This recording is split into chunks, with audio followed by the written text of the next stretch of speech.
Bismillahirrahmanirrahim. Assalamualaikum warahmatullahi wabarakatuh. Jadi insyaAllah hari ini saya akan bincangkan bab ke-11 daripada buku Jadid Hayatak. Tajuk dia Wahyu yang Membawa Kebenaran. Jadi apa peranan wahyu dalam hidup kita? Apa peranan ibadah-ibadah yang kita buat? Sebenarnya tujuan utama ibadah yang kita buat, main goal ibadah-ibadah tu untuk kita mencapai kepada kebenaran. Kenapa Allah suruh buat ni? Kenapa Allah larang buat ni? Sebab Allah nak bagi kita tenang.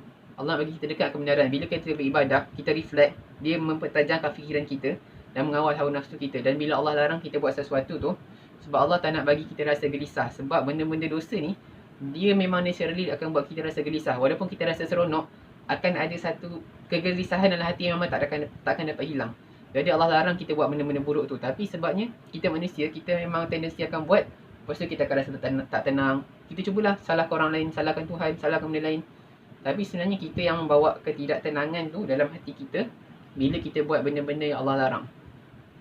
Dan penulis juga cerita tentang orang yang memilih sikap riak berbanding ikhlas akan ditimpa kesengsaraan. Ianya bergerak di tempat yang sama hingga keletihan, membuatnya berhenti tanpa pernah tiba di tempat tujuan. Progress, movement does not mean progress. Contohnya orang yang bersedekah banyak-banyak, tapi sebab dia riak, dia tak dapat reflect, tak dapat menambah rasa syukur dalam diri kita. Sebab dia buat tu sebab orang tengok. Ataupun orang yang solat berpuluh-puluh rakaat, sebab cikgu aku tengah tengok, ustaz tengah tengok, bakal pak mentua tengah tengok. Macam tu.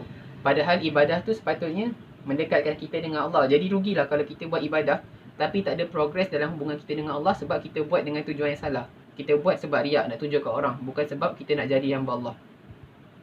Dan penulis juga bagi contoh orang yang memilih benda buruk berbanding benda baik adalah macam anjing yang mencuri makanan. Anjing tu curi makanan, lepas tu dia lari, kena kejar, kena pukul. Makanan yang dia makan tu sikit je, tapi dia kena pukul tu lagi banyak daripada apa yang dia dapat. Sengsara dia lagi banyak daripada kegembiraan yang dia dapat sebab apa yang dia buat tu. Tapi dia masih nak buat benda tu. Kenapa? Kenapa kita masih nak memilih benda yang buruk berbanding benda yang baik? Iman ni dia untuk menunjukkan kat kita mana yang betul, mana yang salah. Dia macam atas satu highway. Highway tu kalau tak ada sempadan mana, kita tentu je, lepas tu tersasar, terbabas.